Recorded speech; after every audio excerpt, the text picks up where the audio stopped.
안녕하세요. 저는 60대 후반의 여자입니다. 말년에 좀 편해지나 했는데 고민이 생겨서 사연을 쓰게 됐어요. 요즘 잠도 한숨 못 자고 밤잠을 설치면서 고민만 깊어가고 있었습니다. 그러다가 평소 즐겨 듣던 이 채널이 생각나서 일주일에 걸쳐서 글을 써가며 이렇게 사연을 보내게 됐어요. 그동안 여러 사연을 들으면서 사연에 깊은 공감을 하면서도 같이 욕도 하기도 하고 걱정도 하며 들었습니다. 하지만 옛말에 남의 자식 흉보지 말고 내 자식이나 가르치라는 말이 있죠. 절 이렇게 골머리 썩게 하는 놈이 바로 장남이에요. 12년 동안 연락을 끊고 살던 아들이 갑자기 나타나더니 제게 큰 숙제를 안겨준 겁니다. 부모가 자식의 겉을 낳았지 속을 낳았냐는 말처럼 전 제 아들인데도 아직도 모르겠어요. 제 인생을 돌아보면 큰 재산은 만들지 못했지만 삼남 일녀 잘 키워낸 것만으로도 큰일을 해낸 거라고 생각하면서 살았습니다. 젊은 시절 남편 먼저 보내고 삼남 일녀 혼자 힘들게 키웠거든요. 그래도 다행이었던 건 자식들은 누구 하나 말썽 한번 안 부리고 잘 커졌습니다. 일하느라 바빠서 제대로 못 챙겨줬는데 알아서 자기들 공부도 잘해줘서 참 기특했어요. 그런데 자식 키우는 일이 마음처럼 잘 풀리는 일은 아니었습니다. 다 착하게 크고 있다고 생각했는데 유독 장남은 커갈수록 이기적으로 변해갔어요. 보통 부모가 바쁘면 첫째가 동생들 챙긴다고 하던데 저희 집은 완전 반대였습니다. 어린 동생들이 첫째 형 눈치 보느라 자기 물건도 양보하기 일쑤였어요. 어느 날은 퇴근하고 돌아왔는데 둘째는 얼굴에 상처가 난 채로 울고 있고 셋째는 구석에서 숨죽여 울고 있는 겁니다. 그래서 둘째를 얼싸안고 셋째를 어르고 달래서 물어봤어요. 그랬더니 셋째가 우는 목소리로 제게 말하더군요. 둘째 형이랑 숙제하다 큰형 지우개를 썼는데 큰형이 자기 물건 쓰지 말라고 날 때렸어. 저는 셋째의 말에 놀라서 안고 있던 둘째를 살펴보니 얼굴에 상처가 난 채로 더 서럽게 울었어요. 저는 당황스러워서 문을 걸어 잠그고 방에서 나오지 않는 큰아이의 방문을 두드렸습니다. 한참을 두드려도 방에서 나올 낌새가 없길래 열쇠로 방문을 따고 들어갔죠. 방문을 열자 큰애는 뭐가 그렇게 억울한지 화가 난 얼굴로 저를 노려보며 말했습니다. 쟤네가 먼저 허락도 없이 내 지우개 만졌어. 동생들이 지우개 좀 잠깐 쓰는 건데 빌려줬어야지. 큰형이 돼가지고 그런 양보도 못해? 싫어. 내 물건 건들면 다 가만 안 둘 거야. 악을 쓰며 동생들이 먼저 자기 물건을 만졌다고 우는데 기가 막히더라고요. 큰 소리도 내봤지만 큰애는 도통 말을 들을 생각이 없어 보였습니다. 결국 몇 시간을 악을 쓰며 우는 큰애를 달래려고 둘째와 셋째에게 앞으로 형 물건은 건들지 말라고 말을 해야 했어요. 그러자 큰애는 울음을 딱 그치고는 일어나더군요. 속없이 착한 둘째와 셋째에겐 미안했지만 그때는 저도 자식들 키우는 요령이 없었습니다. 유독 까칠하고 예민했던 큰아들이 사춘기가 왔을 때는 어쩔 줄을 모르고 쩔쩔매면서 키웠네요. 그래서인지 큰아들은 더 이상 작아서 못 입게 될 옷들도 동생한테 절대 양보하려고도 안 했어요. 없는 살림에 한 푼이 아쉬워서 그때는 큰아들 옷을 뺏어다가 둘째와 셋째를 주기도 했습니다. 하지만 그렇게 억지로 뺏었던 날은 꼭 큰 싸움이 났어요. 막내딸은 늘 오빠들이 서로 싸우는 모습을 보고 저한테 달려왔습니다. 아들 셋을 키워낸 엄마한테는 금메달을 준다고 하죠. 항상 별것도 아닌 일로 치고받고 싸우는 통에 집안이 조용할 날이 없었죠. 심통난 애 말리고 우는 애 달래다 보면 하루가 훌쩍 지나가 있더라고요. 그래도 밖에서 큰 사고 안 치고 집안에서 자기들끼리 치고받고 싸우는 게 다행이다라고 생각하며 키웠던 것 같네요. 자식 넷을 혼자 키우는 게 벅차고 힘들었는데 착하고 순하게 제 몫을 다하면서 잘 자라줬습니다. 자식들 다 크고 나서도 내 자식이지만 예민하고 까칠하기만 했던 장남은 장가도 못 갈 줄 알았어요. 커갈수록 성격이 온순해지는 게 아니라 더 자기밖에 모르고 이기적으로 컸기 때문이죠. 그런데 집신도 짝이 있다고 어느 날 결혼하겠다고 예쁘장한 여자를 데려온 거예요. 친구가 소개시켜줘서 만나는 여자가 있다는 건 얼핏 들어서 알고 있었는데 막상 인사를 온다고 하니까 당황스러웠습니다. 게다가 인사 온 예비 며느리는 부모님을 20대 때 모두 잃고 혼자 살고 있었어요. 딱한 사정이 안타까워서 어떻게 말을 건네야 하나 고민했는데 며느리는 예상외로 밝고 참했습니다. 밝고 싹싹했던 며느리는 저에게 먼저 웃으며 인사를 했어요. 어머님 안녕하세요. 저는 김민지라고 합니다. 어서 들어와요. 오는 길 힘들진 않았어요? 그럼요. 어머님 사진보다 실물이 더 아름다우세요. 저는 밝게 인사해주는 예비 며느리 덕에 어색함을 풀고 인사를 나눌 수 있었어요. 까칠한 아들 옆에 이렇게 밝은 며느리가 있다는 게 신기하기도 하더라고요. 같이 밥을 먹으며 보니 큰아들은 며느리 앞에 반찬도 끌어놔주며 잘 챙겨주는 게 보였습니다. 처음 보는 아들의 모습에 놀랍기도 했는데 제일 마음에 들었던 건 며느리가 야무지고 싹싹한 게 무척 좋았어요. 밥을 다 먹고 치우려는데 주방으로 가서 앞치마를 먼저 둘러매고는 저를 보고 말하더군요. 어쩜 요리를 이렇게 잘하세요. 어머님 밥 너무 잘 먹어서 제가 가만히 있을 수가 없겠는데요. 제가 다 치우고 갈게요. 어머님은 이제 푹 쉬세요. 괜찮다며 말려도 며느리는 꼭 자기가 해야 한다며 주방에서 나올 생각을 안 했습니다. 이런 며느리 싫어할 시어머니가 어디 있겠어요. 지켜볼수록 참 괜찮다 싶었고 둘만 좋다면 문제될 게 하나도 없었어요. 게다가 저만 허락하면 성사될 결혼이라 그런지 결혼 준비도 일사천리로 둘이서 잘 준비했습니다. 그런데 며느리는 결혼 준비를 하면서 저를 참 잘 챙겨줬어요. 눈썹 문신 전문샵을 운영했던 며느리는 어느 날 저를 샵에 데려가더니 눈썹 문신을 해줬습니다. 그러면서 제게 살갑게 말하더군요.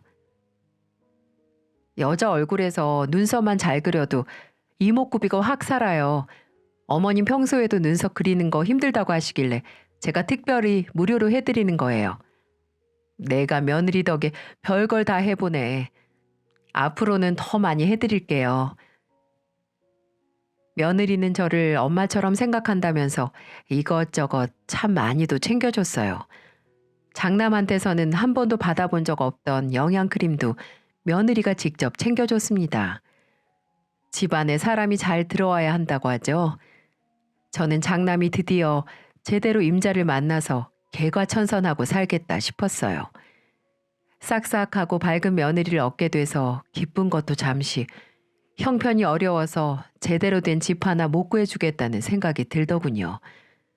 그래서 큰아들을 불러서 조심스럽게 말을 꺼내봤습니다. 신혼집은 구했어? 엄마가 형편이 이래서 해줄 수 있는 게 없네. 미안하다 아들. 그럴 줄 알았어. 우리 회사에서 대출 받아서 마련할 거야. 내가 벼룩의 간을 빼먹지 엄마한테 무슨 돈을 바래? 아들은 대기업에 다니고 있었는데 신혼집을 얻으려고 회사에서 대출을 받았다고 했어요. 그런데 절 원망하듯 말하는 소리가 가슴에 대못으로 박히는 건 어쩔 수 없었습니다.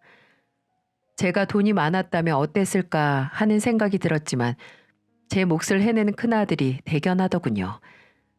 그렇게 결혼식을 마치고 신혼집에 들어선 살림들을 보니 둘이 정말 잘 살겠다 싶었어요. 하지만 이건 제 착각이었어요. 사람 본성은 어디 안 간다고들 하잖아요.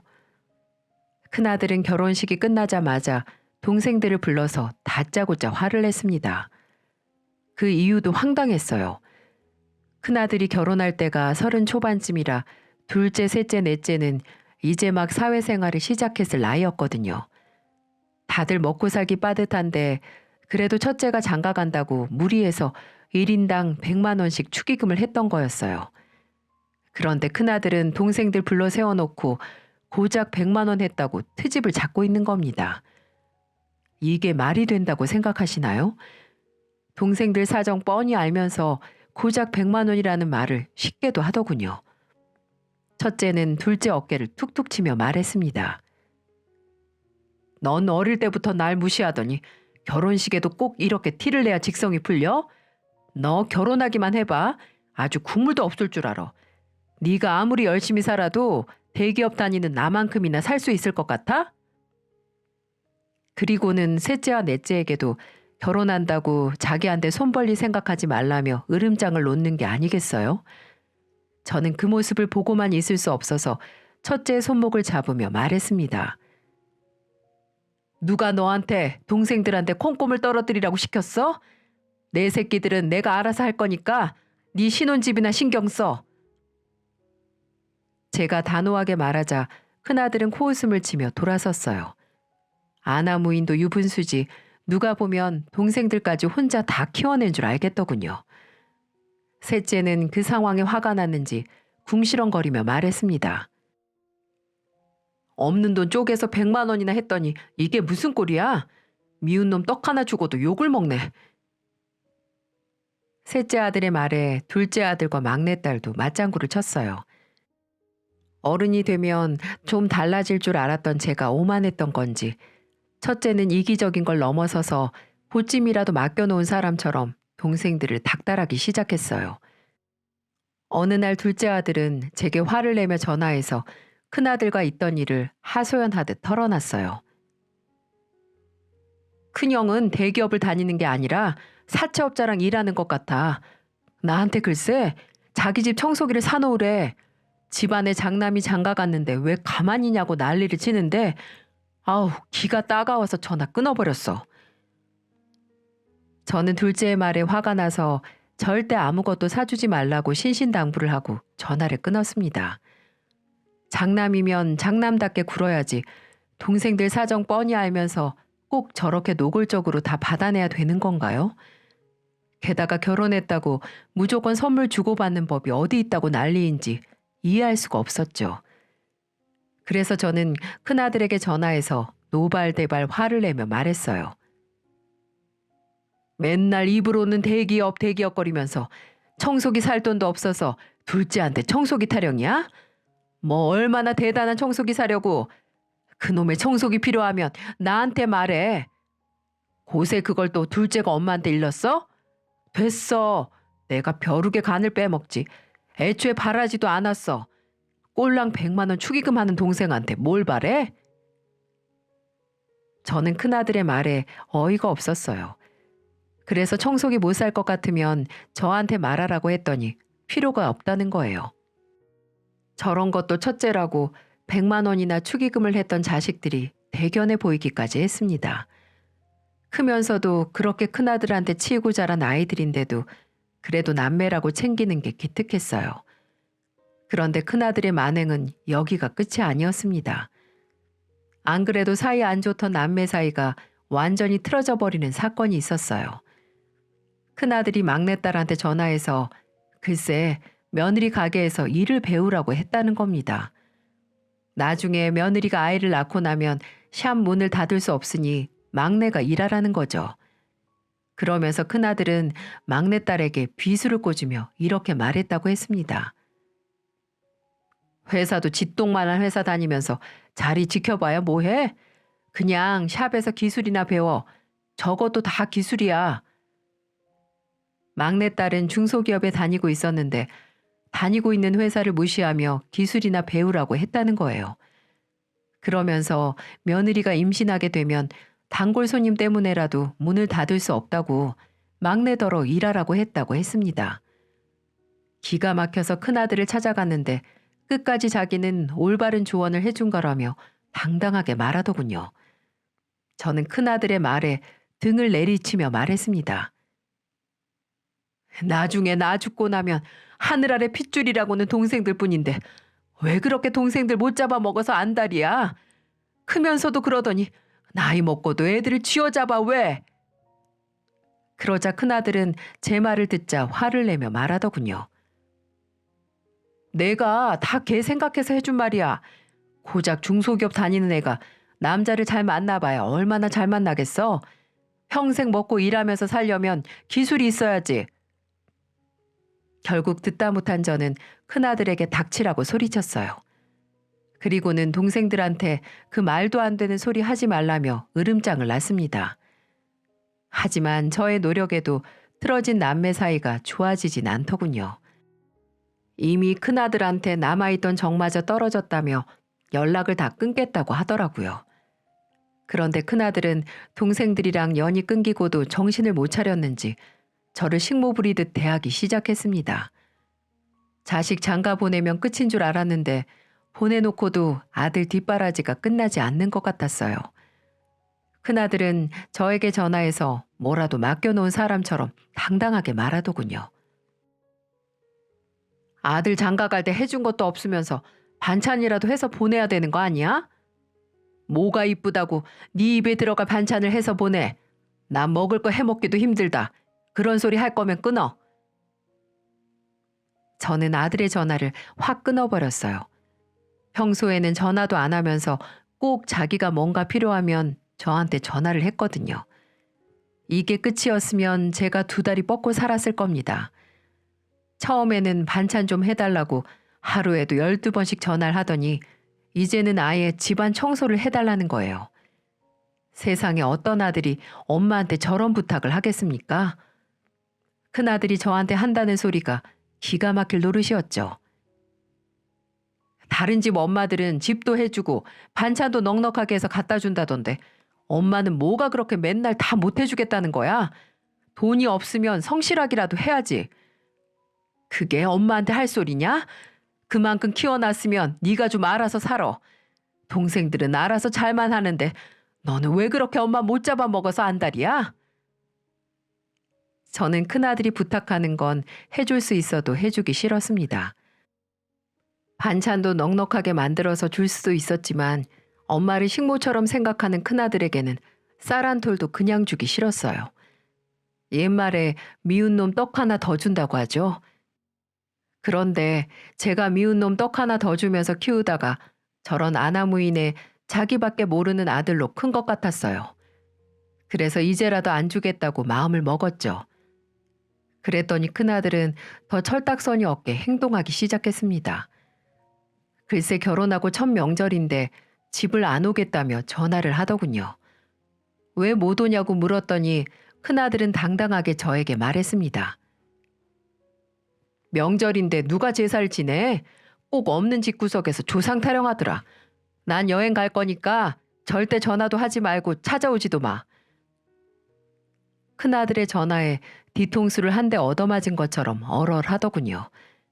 결혼하고 첫 명절에 안 오겠다는 이유가 여행이라니 기가 막히지 않겠습니까?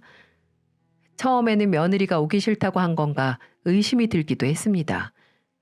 왜냐하면 전화로 매번 반찬 타령하던 아들이라 명절이랍시고 와서 집에 있는 김치통까지도 다 가져갈 것 같았거든요.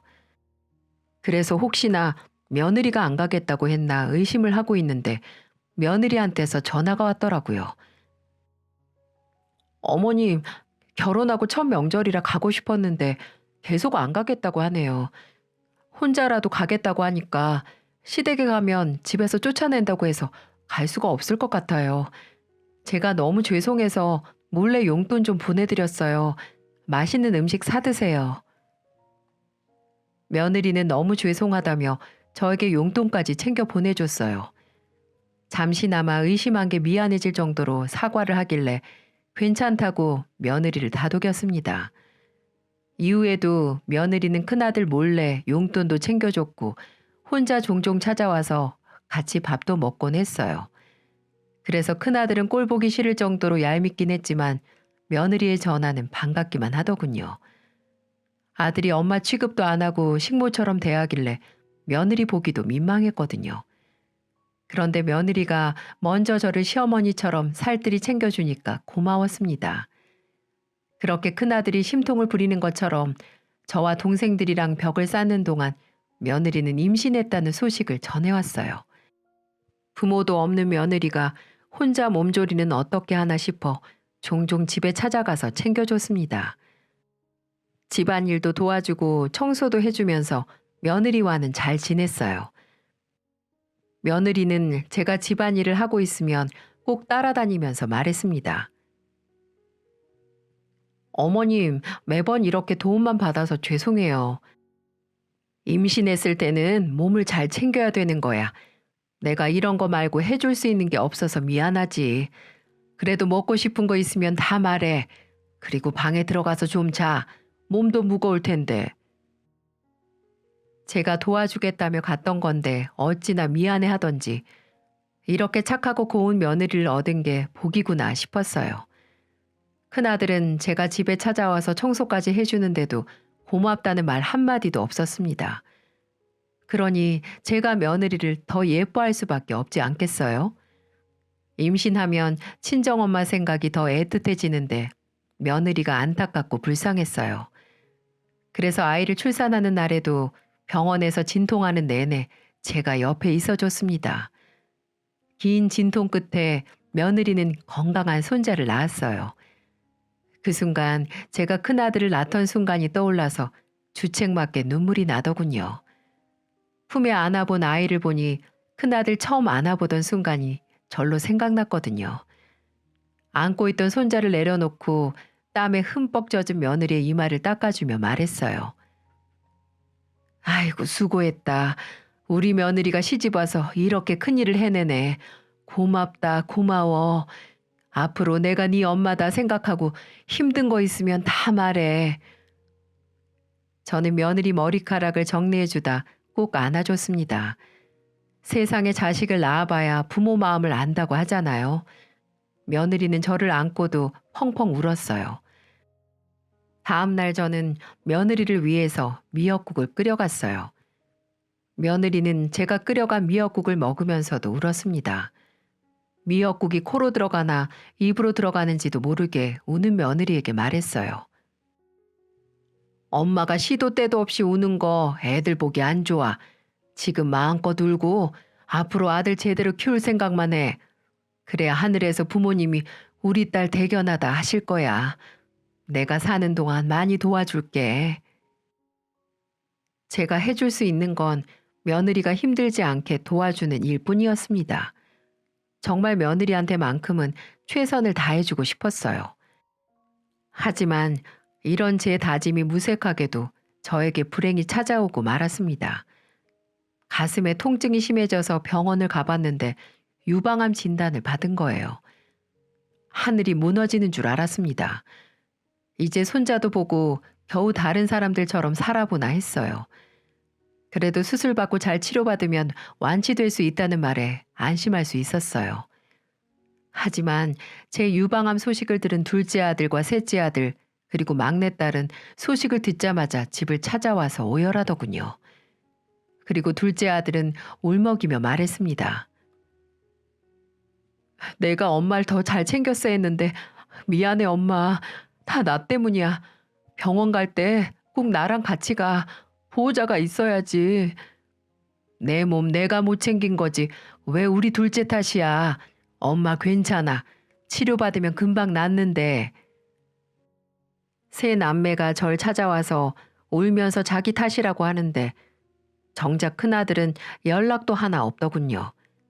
항암 치료 받게 됐다고 제일 먼저 말했는데도 괜찮냐는 말 한마디가 없었습니다. 처음에는 며느리가 손자를 낳고 얼마 안 된 때라서 도와줄 수가 없다는 게 마음에 걸렸어요. 그래도 손자를 오래 보려면 지금 잘 치료해야 한다는 생각에 병원도 열심히 다녔습니다. 아무리 이기적인 아들이라도 자기 자식은 알아서 잘 보겠지 싶어서 치료에만 전념했죠. 그런데 엄마가 암에 걸렸다 해도 전화 한 통 없던 큰아들이 갑자기 집에 좀 와달라는 겁니다. 무슨 일이라도 있냐 묻는데 꼭 집에 와보라는 거예요. 그래서 병원 진료를 끝내고 갔더니 아들은 다시 암을 키우는 소리를 해댔습니다. 아들은 절 기다렸다는 듯 제 앞에 서서 명령조로 말했어요. 엄마, 이제 좀 괜찮지? 그럼 손주 좀 봐줘. 집사람 다시 샵 나가야 되는데 애를 봐줄 사람이 없네. 결혼할 때 엄마가 집만 해줬어도 이렇게 급하게 일 안 해도 되는데 이게 다 엄마 책임도 있는 거야. 엄마가 돈을 한 푼도 못 해줘서 우리 대출의 이자까지 빡세게 내야 되니까 엄마가 협조 좀 해. 내 말 무슨 말인지 알지? 유방암을 진단받던 순간만큼 제 두 귀를 의심할 소리를 듣게 된 저는 어안이 벙벙했어요. 사람이 너무 말도 안 되는 소리를 들으면 입이 있어도 할 말이 안 나온다는 걸 그날 알게 됐네요. 이 상황에 뭐라고 말을 해야 하나 아무리 고민해도 대답할 말이 떠오르질 않는 거예요. 그래서 제대로 말도 못하고 얼이 빠진 사람처럼 큰아들 집을 나왔습니다. 다시 집으로 돌아가는 길에 몇 번이나 다리에 힘이 풀려서 주저앉길 반복했어요. 내 속으로 낳은 내 아들이 맞긴 한 건가 의심이 들 정도로 소름이 끼치더군요. 겨우 정신을 차려서 집에 도착했는데 마침 막내딸에게서 전화가 걸려왔어요. 제가 유방암 진단을 받고 난 뒤로 병원이며 집이며 늘 옆을 지켜주던 딸이라 목소리만 들어도 눈물이 흐르는 겁니다. 영문을 모르던 막내딸은 병원에서 무슨 일이 있었냐며 물었어요. 한참을 우느라 대답도 못하다 겨우 추스르고 막내딸에게 모든 걸 털어놨습니다.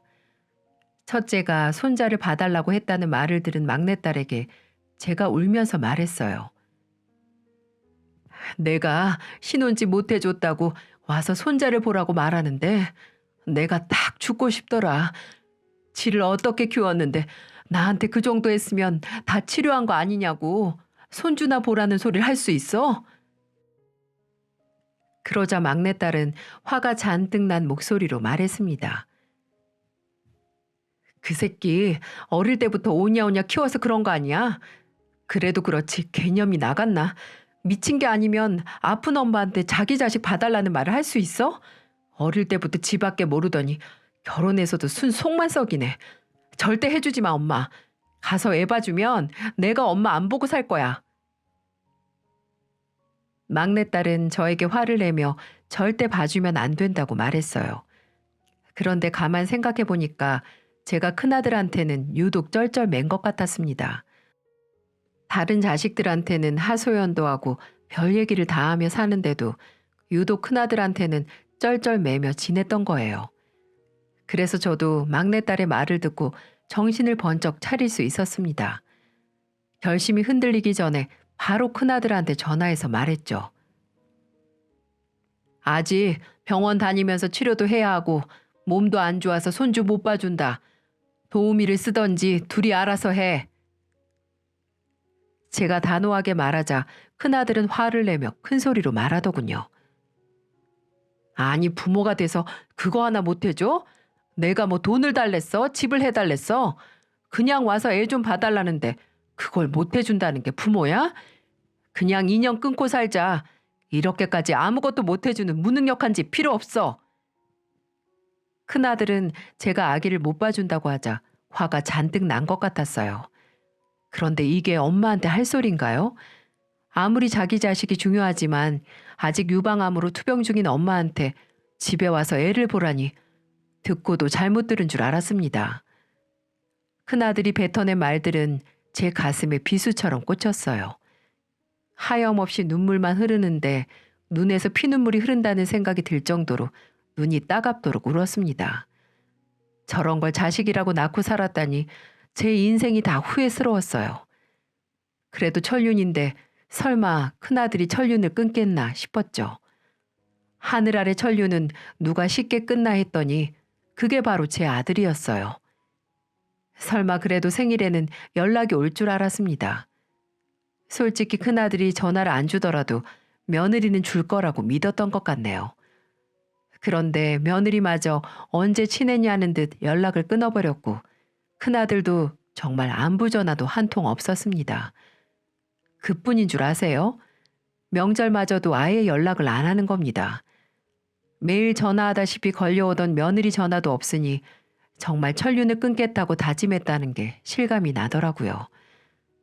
태어나자마자 손자를 한 번 본 게 전부였던 저는 손자가 보고 싶었습니다. 하지만 제가 지나가는 말로 손자 걱정을 하면 둘째와 셋째가 단호하게 말했어요. 엄마, 절대 큰형한테 연락하지 마. 그 형은 스스로 정신을 차리는 게 아니면 평생 정신 못 차릴 사람이야. 엄마가 먼저 연락하면 우리도 엄마랑 연 끊을 거야. 저는 자식들의 말에 알겠다고 대답했어요. 손자가 보고 싶긴 했지만 큰아들의 행동에 저도 자식과 부모 정마저 다 떨어지더군요. 그날 이후 자식들은 제게 정말 잘했습니다. 다들 결혼해서 며느리도 둘이나 봤어요. 며느리 둘도 하나같이 착하고 참해서 다들 저에게 정말 잘했습니다. 여행을 갈 때도 저를 꼭 데려갔고 외식도 자주 하면서 오순도순 지냈어요. 제 생일에는 둘째와 셋째 며느리가 생일상도 차려줬습니다. 태어나서 나이 먹는 게 즐거웠던 건 다 며느리들 덕분이었죠. 둘째 며느리는 제게 종이 가방을 내밀며 말했습니다. 어머님, 이건 제 선물이에요. 어머님한테 잘 어울릴 것 같아서 골라왔어요. 아유, 괜찮은데 밥도 차리고 선물까지 주면 내가 너무 미안한데. 아니에요. 당연히 저희가 챙겨드려야죠. 둘째 며느리는 제게 옷을 선물하며 다정하게 말했어요. 저는 옷을 몸에 대보며 마음에 쏙 든다며 고맙다고 말해주었죠. 막내딸도 올케 언니가 안목이 좋은 것 같다며 다음에 같이 쇼핑이나 가자며 말하더군요. 저는 서로 우애 깊게 지내는 모습이 참 보기 좋았습니다. 명절에도 서로 먼저 오겠다며 찾아와주는 덕에 집이 조용할 날이 없었죠. 하지만 명절이 되면 유독 큰아들 생각이 많이 났습니다. 결혼하고 단 한 번도 큰아들 부부와는 지내본 적이 없어서 그랬는지 종종 떠오르더라고요. 하지만 그것도 잠시였어요. 워낙 남은 자식들이 잘해주는 덕에 웃음이 끊이질 않았죠. 원래도 명절에 오던 애들이 아니라서 그런지 사실 빈자리를 크게 느끼지도 못했습니다. 그냥 잘 살고 있겠지 싶고 무소식이 희소식이다 생각하며 12년을 지냈네요. 그 긴 세월 동안 둘째는 집안의 장남 노릇을 하고 살았습니다. 집안에 행사가 있으면 솔선수범 나서서 챙기면서 든든하게 자리를 지켜주었죠. 그런데 무소식이 희소식일 거라 믿고 살던 제 앞에 큰아들이 12년 만에 나타났습니다. 찾아올 사람이 없는데 누가 초인종을 누르길래 확인해 보니 글쎄 큰아들 얼굴이 보였어요. 많이 야위 모습으로 나타난 장남은 다짜고짜 무릎을 꿇고 오열하기 시작하더군요. 그리고는 울면서 저를 보며 말했습니다. 가족들이 너무 보고 싶어서 염치불구하고 찾아왔어요. 큰아들은 그동안 가족들이 보고 싶었다며 오열을 하며 울더군요. 손은 앙상하게 말라 있었고 수염은 덥수룩하게 길러진 채로 몰골이 말이 아니었습니다. 저는 놀란 가슴 진정시킬 새도 없이 야위 모습으로 나타난 큰아들을 잡고 물었어요. 너 얼굴이 왜 이래? 무슨 일 있는 거야? 제 말에 큰아들은 한동안 고개를 숙이다가 어렵게 말을 꺼냈습니다. 큰아들은 제게 자기가 위암 투병 중이라며 털어놨어요. 큰아들의 고백에 그 자리에 얼어붙고 말았습니다. 그렇게 떵떵거리며 살겠다던 놈이 암에 걸려서 찾아왔다는 게 믿기지가 않았어요. 그리고는 더 놀라운 소리를 울먹이면서 큰아들은 털어놓더군요. 건강검진 받다가 위암인 줄 알았는데 내가 좀 아파서 누워있으니까 아내도 바람나서 집을 나가버렸어. 애는 울지 몸은 아프지 눈앞이 캄캄했어요. 저는 그렇게 참하고 착했던 큰며느리가 집을 나갔다는 사실이 믿기지가 않았어요. 세 식구가 잘 살고 있는 줄 알았던 저는 기가 막혔습니다. 기가 막힌 현실에 헛웃음이 나올 지경인데 큰아들은 갑자기 싹싹 빌며 말하더군요. 그때 내가 엄마한테 모질게 말한 거 그거 다 그 여자가 시켜서 그런 거야. 내가 미쳤었나 봐. 너무 예뻐서 결혼했는데 하나부터 열까지 다 거짓말이었어. 맨날 입만 열면 돈 타령하고 형제들한테 말해서 돈 구해오라고 시키고. 나 좀 믿어줘. 엄마, 정말 죄송해요. 아들의 말은 놀라움의 연속이었어요. 게다가 저를 더 황당하게 만든 건 큰며느리는 처음부터 모든 게 거짓말이었다는 사실이었어요. 게다가 바람이 나니까 자식까지 버려두고 아파트 대출도 다 챙겨서 도망을 갔던 거예요. 상황이 이렇게까지 몰리자 가진 방법을 써봐도 혼자서는 안 되겠다 싶어서 나타난 것 같았습니다. 순간 손자가 생각났고 저는 하염없이 우는 큰아들에게 물었죠. 네 아들 어딨어? 그 불쌍한 애를 두고 부모라는 것들이 다 이러고 있으면 걔는 누굴 믿고 살아? 저는 긴 세월 못 보고 살던 아들이 이렇게 처참하게 나타난 모습을 보자 가슴이 미어지더군요. 오래전에 한 번 본 손자마저 걱정이 돼서 불안함을 참을 수가 없었습니다. 우선 큰아들한테 밥을 챙겨 먹이고 집으로 일단 돌려보냈어요. 다른 자식들이랑 이 상황을 의논해 봐야겠다 싶었죠. 집으로 온 가족을 불러 모아놓고 큰아들의 상황에 대해 말해줬어요. 둘째는 코웃음을 치며 도와주면 안 된다고 완강하게 말했어요. 형 힘들 때마다 도와줘서 여기 좋은 소리 들어본 적 있는 사람 있어? 우리 축의금 100만 원 줬다고 욕먹었어. 그렇게 해주고도 이거 해달라 저거 해달라 바라기만 하던 사람을 어떻게 다시 믿고 받아들여? 난 절대 도와주면 안 된다고 생각해. 한 번 도와주면 평생 도와줘야 된다고. 둘째는 끝까지 큰아들을 도와주면 안 된다고 말했고 둘째 며느리마저 뜻을 모았습니다. 그래도 유일하게 셋째네 가족은 큰아들을 도와주자는 입장이었어요. 셋째 며느리는 안타까운 목소리로 말했습니다. 지나간 죄를 10년이 넘도록 들먹이면 안 될 것 같아요. 그리고 힘든 일 겪고 정신 차리는 사람도 있는데 한 번 기회를 줘봐야 하지 않을까 싶네요. 얼마나 힘들면 찾아오셨겠어요. 교회 목사였던 셋째 아들도 큰형도 사기당한 것 같은데 가족끼리 돕고 살자며 말했습니다. 저는 자식들의 말에도 여전히 고민이었어요. 그래서 그날은 결론을 내리지 못하고 각자 집으로 헤어졌습니다. 그 와중에도 손자가 너무 걱정스러워서 자식들 몰래 찾아가 봤어요. 집 근처를 갔는데 멀리서 보이는 초등학생쯤으로 보이는 학생이 누가 봐도 제 손자 같았죠. 큰아들의 어린 시절을 빼다 박은 얼굴을 하고 있어서 한 번에 알아볼 수 있었어요. 저는 손자가 가는 방향으로 따라가서 불러 세웠습니다. 어느덧 훌쩍 커버린 손자의 손을 잡고 말했습니다. 할머니 기억나? 친할머니야. 언제 이렇게 훌쩍 커서 가방까지 메고 다니고 있었어. 손자는 친할머니라는 말에 인사를 하더니 같이 올라가자며 집으로 데려갔어요. 그런데 손자와 함께 들어간 집을 보고 입을 다물 수 없었습니다. 신발장에는 모래먼지가 한가득 있었고 신발도 짝을 잃고 뒤엉켜 있었어요. 게다가 거실에는 제대로 펼쳐지지도 않은 빨래들이 건조대에 걸려 있었습니다. 커튼도 안 걷어서 어두컴컴한 거실에는 꿉꿉한 냄새까지 진동했죠. 그야말로 돼지우리 같은 집에서 애를 키우고 있었다는 게 믿을 수 없었습니다. 집안을 구석구석 살펴보던 저를 손자는 제 손을 꼭 붙들며 말했어요. 할머니, 저 이제 살기 싫어요. 정말 죽고 싶어요. 아빠는 맨날 아프다고만 하고 밥도 제대로 안 줘요. 밥도 제대로 못 먹는다는 손주의 말에 저는 손주를 품에 꼭 안아줬습니다. 아직 초등학생이 손자 입에서 죽고 싶다는 말이 나올 거라고는 생각지도 못했거든요.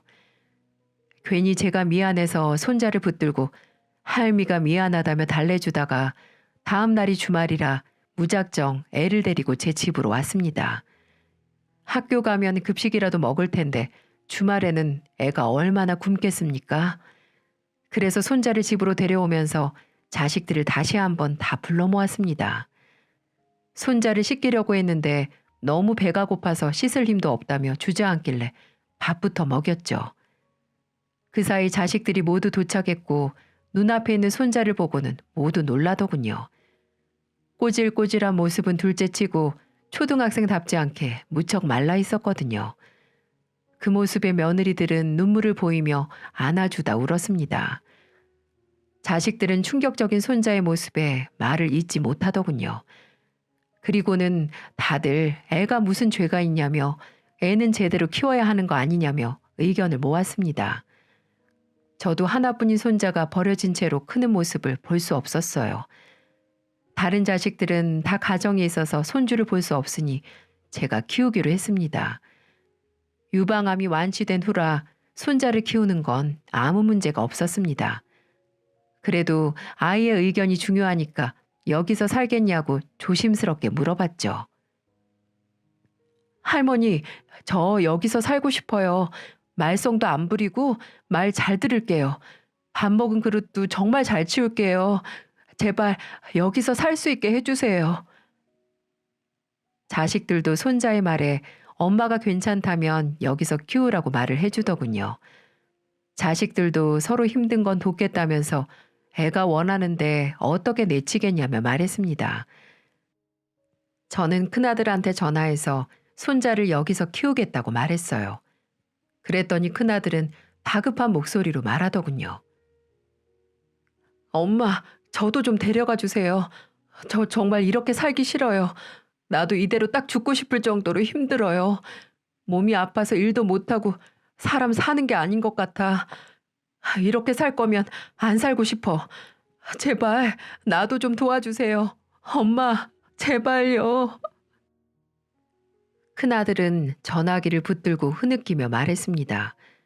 하지만 둘째 아들은 손자까지만 봐주고 큰아들은 절대 받아주면 안 된다고 여전히 반대했어요. 저는 요즘 이 문제로 밤에 잠도 설치면서 뒤척인답니다. 자식 둔 부모는 근심 놓을 날 없다더니 요즘 근심 걱정이 떠나질 않습니다. 무자식이면 상팔자라는 게 무슨 말인 줄 알겠어요. 10손가락 깨물어서 안 아픈 손가락 있겠습니까? 아무리 미워도 내 자식인 걸 어쩌겠나 싶다가도 지은 죄가 괘씸해서 마음이 오락가락합니다. 자식 키우면서 대단하고 거창한 효도를 바란 적도 없지만 이런 불효를 바란 적도 없거든요. 하지만 매일같이 걸려오는 큰아들의 그 죽겠다는 전화에 저도 마음이 불편합니다. 이럴 때는 대체 어떻게 해야 현명한 부모일까요? 자식을 넷이나 낳고 길렀는데도 아직 자식 문제 앞에서는 현명한 답이 떠오르질 않습니다. 자식을 두고 온 자리는 호랑이도 돌아본다는 말이 있죠.